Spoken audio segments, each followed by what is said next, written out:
বন্ধুরা, আশা করি তোমরা সবাই ভালো আছো। তোমার চ্যানেলে তোমাদের সবাইকে স্বাগতম। তো আজ আমরা যে বিষয় নিয়ে আলোচনা করবো, একাদশ শ্রেণীর এডুকেশন বা শিক্ষা বিজ্ঞানের যে ফার্স্ট সেমিস্টারের যে প্রথম যে অংশ রয়েছে সেই প্রথম অংশটুকু। অর্থাৎ আমরা যদি দেখি আমাদের গ্রুপ এ, তো স্বাভাবিক সিলেবাস অনুযায়ী গ্রুপ এতে আমাদের রয়েছে meaning of education, aims of education, আর একটা হচ্ছে ফ্যাক্টর অফ এডুকেশন, অর্থাৎ শিক্ষার অর্থ, শিক্ষার লক্ষ্য এবং শিক্ষার উপাদান। তো দেখো, বিভিন্ন বইতে না বিভিন্ন রকম চ্যাপ্টার করেছে। কোনো কোনো বইতে এই তিনটে বিষয়কে নিয়ে একটা চ্যাপ্টার, অর্থাৎ শিক্ষার অর্থ, ধারণা ও লক্ষ্য। আবার কেউ কেউ বা কোনো কোনো রাইটার, আমি নাম উল্লেখ করছি না, তারা আলাদা আলাদা করে, অর্থাৎ প্রথম চ্যাপ্টার হয়তো শিক্ষার অর্থ, দ্বিতীয় চ্যাপ্টার শিক্ষার লক্ষ্য এবং তৃতীয় চ্যাপ্টার শিক্ষার উপাদান, এইভাবে ভাগ করেছে। বোঝা গেল কি বললাম? আমি তোমাদের বোঝানোর জন্য আগে বলে নিই এবং তোমাদের বলে রাখি, এই যে পার্টটা রয়েছে এই পার্টটাতে হচ্ছে তোমার 10 মার্কস রয়েছে টোটাল এই পার্টটাতে, মানে শিক্ষার অর্থ, শিক্ষার লক্ষ্য এবং শিক্ষার উপাদান। এবং আরেকটা পার্ট যেটা রয়েছে ফর্মস অফ এডুকেশন, অর্থাৎ শিক্ষার বিভিন্ন রূপ, এই যে পার্টটা রয়েছে। তারপরে তোমার আরও যে অন্যান্য পার্টগুলো রয়েছে, অর্থাৎ গ্রুপ এ এর সেকেন্ড পার্ট, সেই সেকেন্ড পার্টে রয়েছে আবার 10 মার্কস। অর্থাৎ মোট গ্রুপ এতে আমাদের কিন্তু 20 মার্কস রয়েছে, গ্রুপ বিতে 20 মার্কস রয়েছে। এই হলো মোট 40 মার্ক। তো স্বাভাবিকভাবে আজ আমরা যে পার্টটা পড়ছি সেটা হলো শিক্ষার অর্থ, ধারণা এবং লক্ষ্য। তো কোনো কোনো বইয়ে এটা একটা চ্যাপ্টার, আবার কোনো কোনো বইয়ে এটা 3টে চ্যাপ্টারের সমন্বয়। কি বললাম বোঝা গেল? এইটা আমি একটু স্পষ্ট করে দিলাম। তো চলো আমরা আজ এই অংশটু থেকে, অর্থাৎ শিক্ষার অর্থ, ধারণা, লক্ষ্য, যেখান থেকে আমাদের 10 মার্কের প্রশ্ন আসবে, এই জায়গাটা থেকে আমরা প্রায় 100-র কাছাকাছি প্রশ্ন, প্রায় 90টা প্রশ্ন আমরা বলবো। সেই 90টা প্রশ্ন সম্পর্কে জেনে নেব এবং আশা রাখছি যে এই প্রশ্নের ভিতরে একাধিক প্রশ্ন তোমরা পরীক্ষাতে পাবে।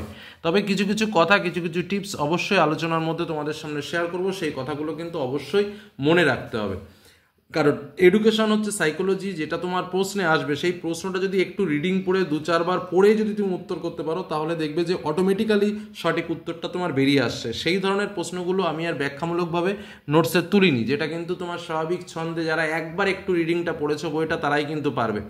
তো আর যে বিষয়গুলো তোমাকে অবশ্যই ভালো করে মনে রাখতে হবে, আমি জাস্ট সেই বিষয়গুলো নিয়েই তোমাদের সামনে উপস্থাপন করছি, যে বিষয়গুলো এক্সট্রাভাবে মনে রাখার চেষ্টা করো। তো প্রথমেই আসা যাক মূল বিষয়। পরপর আমি এই 3টে বিষয় নিয়েই পরপর তোমাদের সামনে আলোচনা করে দিচ্ছি, মোট 90 কোশ্চেন শেয়ার করছি।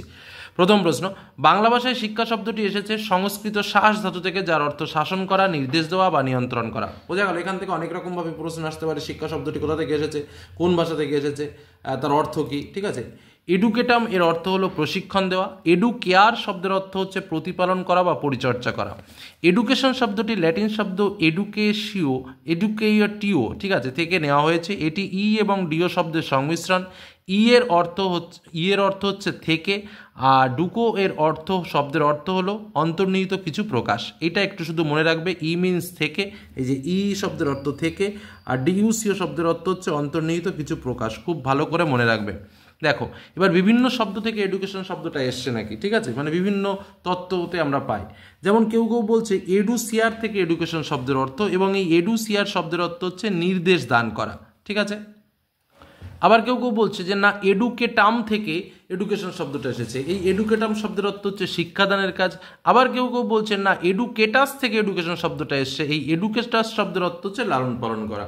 অর্থাৎ প্রত্যেকটা ভাবনা চিন্তা, যে কেউ বলছে এটা থেকে এসছে, কেউ বলছে এটা থেকে এসছে, কেউ বলছে এটা থেকে এসছে, এবং তার অর্থটাকে এটা কিন্তু আসে। মনে রাখবে, শিক্ষা একটা জীবনব্যাপী প্রক্রিয়া, অর্থাৎ সারা জীবন ধরে শিক্ষা লাভ করা যায়।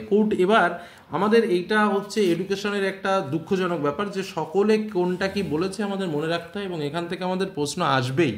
একটা দুটো প্রশ্ন তো আমরা পাবোই এখান থেকে, যে কারণে আমাদের কিছু ভালোভাবে এই কে কি বলেছেন এটা একটু মনে রাখতে হবে। যেমন কৌটিল্যর মতে কি, কৌটিল্যর মতে শিক্ষার অর্থ দেশমাতৃকার জন্য প্রশিক্ষণ এবং জাতির প্রতি প্রীতি। শঙ্করাচার্যের মতে কি, আত্মোপলব্ধির উপায় হলো শিক্ষা। কণাদের মতে শিক্ষা হলো আত্মতৃপ্তির বিকাশ সাধন। বিবেকানন্দের মতে শিক্ষা হলো অন্তর্নিহিত সত্তার পরিপূর্ণ বিকাশ। দয়ানন্দের মতে শিক্ষা হলো চরিত্র গঠন এবং ধার্মিক জীবনযাপনের উপায়।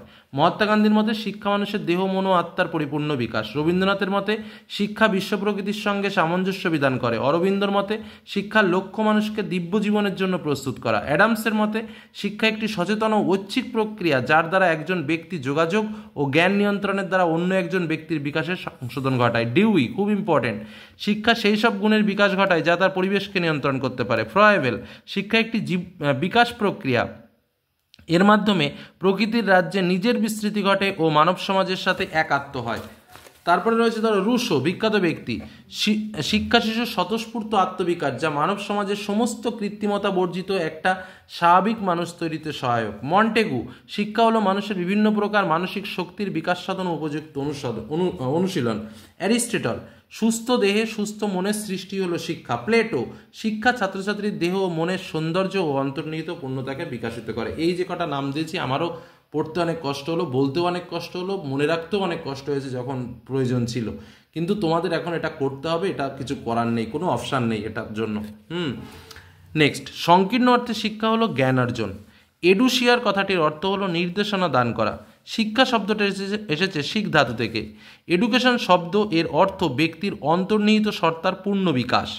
এরকম অনেকেই বলবে স্যার এডুকেশন তো শব্দের অনেক অর্থই আপনি বললেন, কোনটা বলবো? অ্যাকচুয়ালি যে কটা বলেছি সব কটাই ঠিক, ঠিক আছে। শিক্ষার লক্ষ্য হলো অভিযোজনের মাধ্যমে সামাজিক দক্ষতা অর্জন করা। সামাজিক উন্নয়ন ও প্রগতিই হলো শিক্ষার উদ্দেশ্য। ভালোত্ব হলো শিক্ষার লক্ষ্য, কথাটা বলেছেন প্লেটো।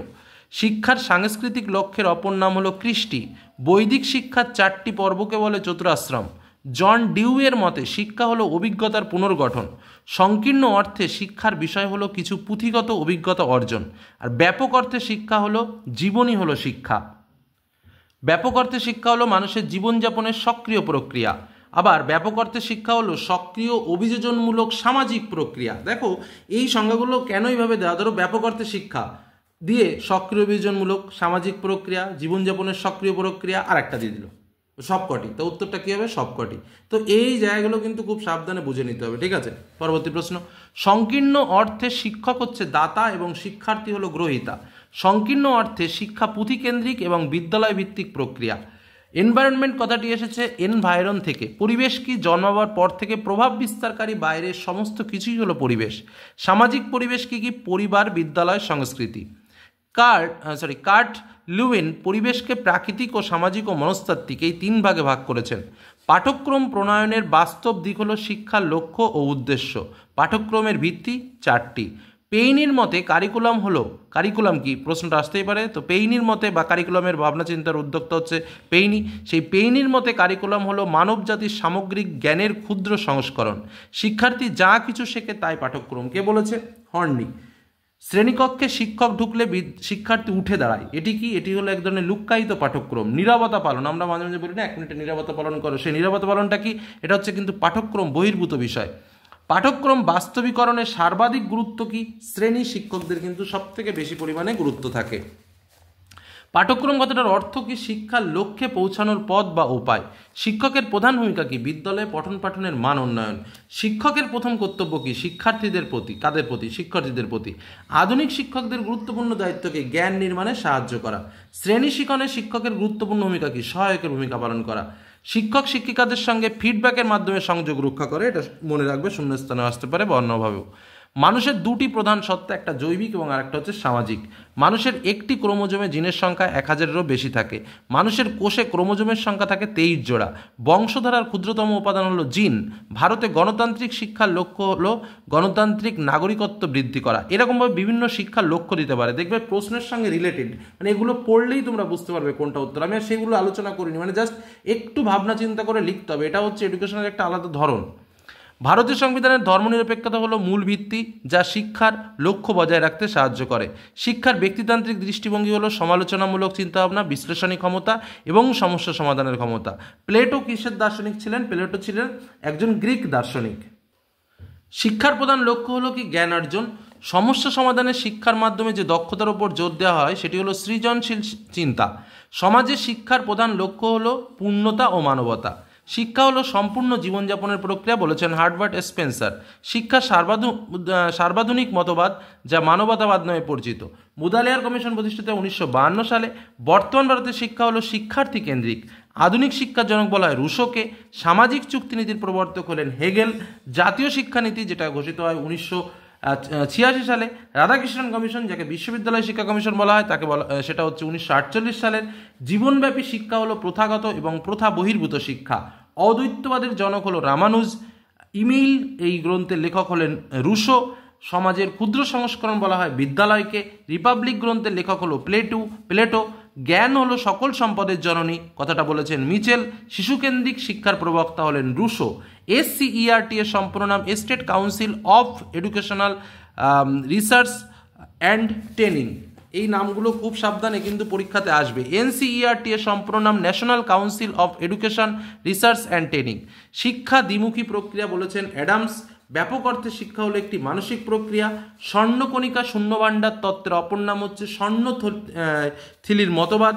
ডেমোক্রেসি অ্যান্ড এডুকেশন গ্রন্থের রচয়িতা জন ডিউই। 1976 সালে ভারত সার্বভৌম সমাজতান্ত্রিক ধর্মনিরপেক্ষ গণতান্ত্রিক সাধারণতন্ত্র হিসেবে প্রতিষ্ঠিত হয়। ভারতীয় সংবিধানের 25 নম্বর ধারাতে ধর্মনিরপেক্ষ বিষয়টি রয়েছে। শিক্ষার সক্রিয় উপাদান হলো শিক্ষক ও শিক্ষার্থী, এবং ব্যক্তিত্ব হলো বংশগতি, গুণ, পরিবেশ, সেটাই হলো ব্যক্তিত্ব।